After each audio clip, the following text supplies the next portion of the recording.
Olá, pessoal. Eh, eu gostaria de já agradecer a vocês por estarem começando esse vídeo. E faz um bom tempo que eu não coloco aqui no canal Ecos da Fé, né? Quem não me conhece, eu sou o João Batista, eu sou o proprietário desse canal e sempre gosto de compartilhar meus estudos, né, meus conhecimentos, principalmente sobre as questões religiosas, sobre o nosso Deus, né? Eh, não sei se todos sabem, eu sou adventista do sétimo dia, né? E apesar de eu querer falar para todos, compartilhar meu cristianismo com todos, eh, muitos acabam nem dando essa oportunidade simplesmente por causa da minha religião. Mas se você está aqui, vamos até o final desse vídeo, ok? E eu gostaria de conversar, principalmente aqueles que já acompanham o canal, já me conhecem, já conversaram comigo, sobre uma mensagem que eu acredito que tocou profundamente a mim, né? E me fez parar, pensar e refletir sobre uma realidade que, infelizmente, há anos eu não vivo. Acho que cheguei a experimentar a sensação, o desejo de querer viver isso, mas não consegui colocar em prática, acabei falhando e de uma maneira assim a, a reformular minha vida, e na verdade quem reformulou não fui eu, foi Deus, né? Que está trabalhando comigo até hoje e eu tenho muitas e muitas coisas para mudar, né? Tudo começa, né, com política, né? Vocês sabem que todos nós que vivemos aqui no Brasil estamos vendo essa polarização, né? Bolsonaro e PT e mais ultimamente mais lulismo, né? Então a gente vê que dentro da igreja há uma grande divisão, né? Divisão de não aceitar, né, o posicionamento oposto ao seu dentro da igreja por questões de política. A gente vê o que dá briga, separa famílias, entra em discussões que as pessoas não se unem. Infelizmente, até eu muitas vezes acabei me deixando envolver e entrar nessas discussões, nesses pensamentos, né, porque a gente acaba vendo e tomando de alguma forma um partido. Só que o problema é quando isso afeta os nossos relacionamentos. E isso não sou eu, só eu que vi, tanto até que a mensagem que eu ouvi, né, também foi numa live que aconteceu num culto da igreja, é, que foi pensada realmente nessas questões de polarização, principalmente no Brasil, tá bom? Quem fez, né, esse culto foi o pastor Sérgio Monteiro, né? Ele parece que está indo para a Austrália, já deve, talvez já tenha chegado na Austrália agora. Ele tem um canal no YouTube de mesmo nome, chamado Sérgio Monteiro. Ele é especialista no judaísmo, ele é rabino também, além de ser pastor adventista do sétimo dia. Eu vou deixar o link da live dele, aonde ele falou o que deveria realmente unir os cristãos. E toda a fala dele, toda a reflexão dele me fez cair num pensamento, né, que seria muito necessário para que pudéssemos ser o povo do tempo do fim, né? Nós sermos aqueles cristãos, né, não digo só os adventistas, mas todos aqueles que se unirem para proclamar a palavra de Deus, para juntos procurarem o Espírito Santo, eles possam realmente receber esse poder, né? E Deus vai dar esse poder para que a gente possa se unir mais, né? Mas se unir através do Espírito Santo. E isso não é simplesmente através de doutrinas, isso não é porque vocês escolhem o mesmo presidente da República, ou o mesmo governador, ou o mesmo senador, seja lá qual for o que cada um escolha ou ache melhor. Mas o que devemos estar unidos é em espírito, em união, né? Não ter um sentimento faccioso para com o outro, nem de dissensão, querendo que o outro se afaste, principalmente aqueles que professam da mesma fé que nós, né? Mas o importante é a gente querer agregar, não separar. Não vou dar a reflexão completa que o pastor Sérgio trouxe para mim, mas a questão da união foi o que mais me tocou.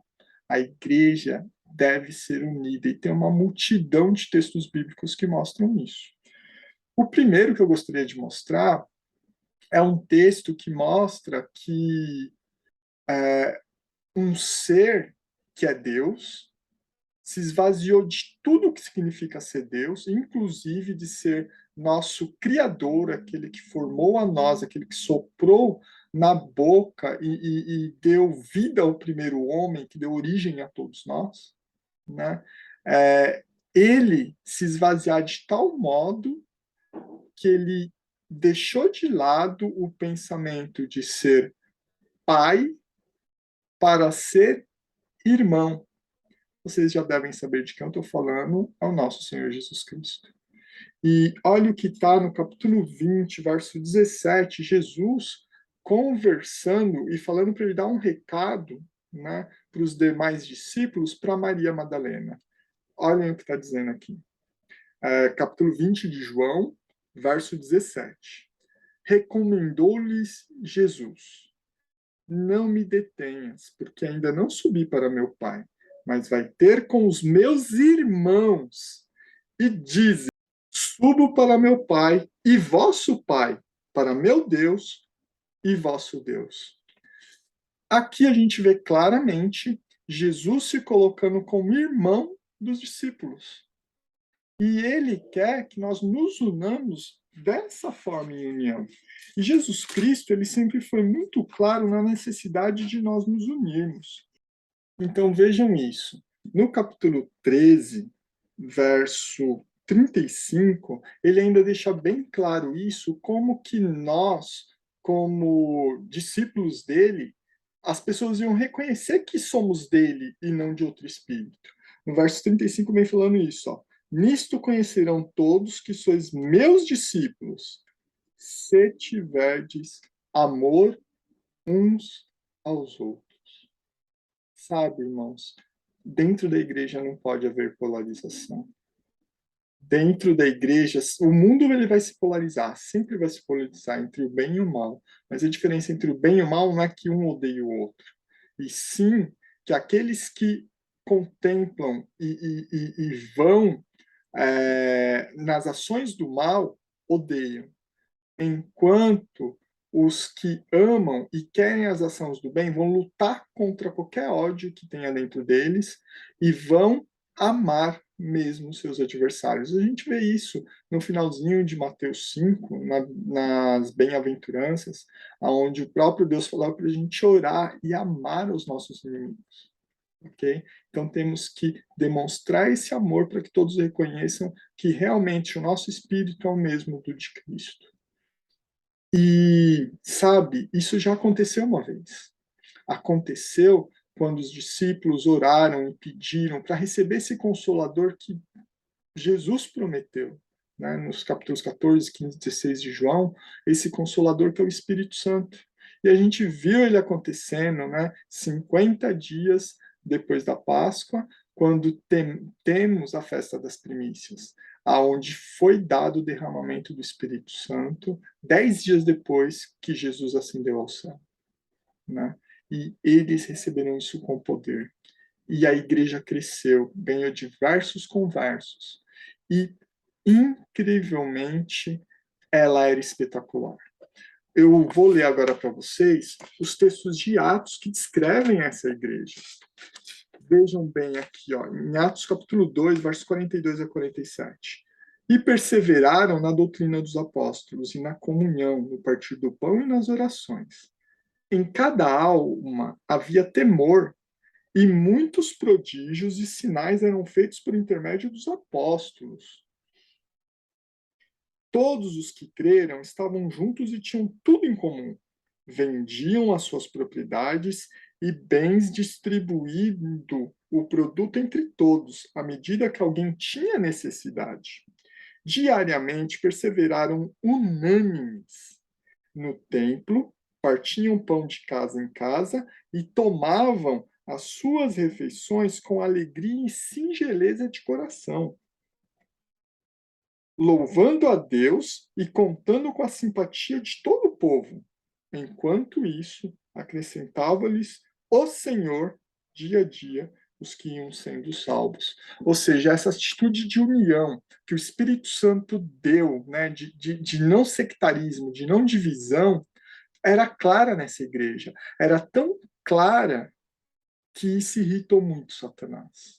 E aí a gente viu em Apocalipse, né, uma descrição de Satanás desde o seu histórico da queda do céu, quando ele caiu novamente com a morte de Cristo. Cristo foi recebido com louvores no céu por ter vencido a Satanás, e aí Satanás vai contra a mulher, e a mulher é símbolo da família de Deus, ok? Muitos têm falado como a igreja, mas a mulher ela existia desde o céu. E a família do céu é a celeste e também a terrestre. São todos aqueles seres que são ligados a Deus. Então, essa é a mulher. E essa mulher, né, que nos trouxe Jesus, o ícone, né, o vencedor de toda a família, o grande vitorioso de toda a família, entendeu? Foi perseguida. E nos versos 17, eu vou abrir Apocalipse 12, você pode ler o capítulo inteiro de Apocalipse, que você vai ver essa descrição da mulher.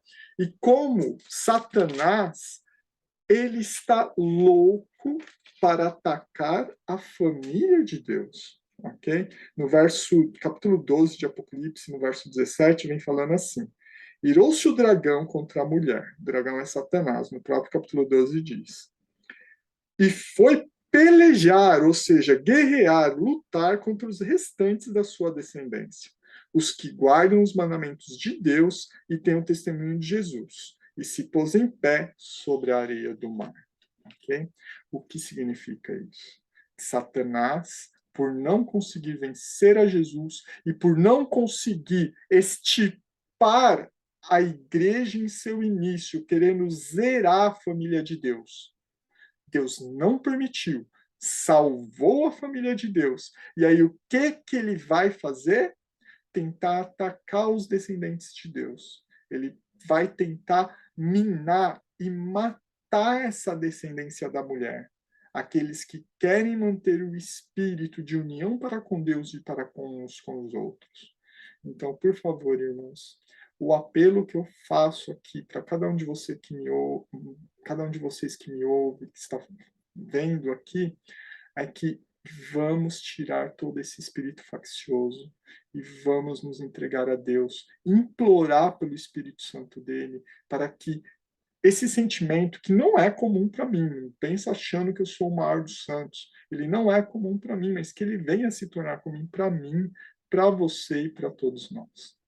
Espero que você tenha gostado do vídeo. Deixe uma curtida, se ainda não se inscreveu no canal, se inscreva e vai comentando comigo, vai falando algumas coisas. Eu tenho vários planos, vários projetos de mostrar um pouco mais de Deus durante esse ano.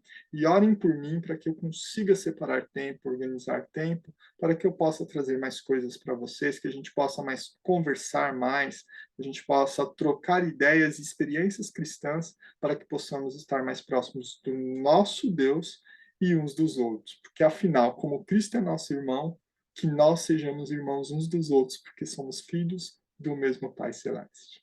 Até mais. Fiquem com Deus.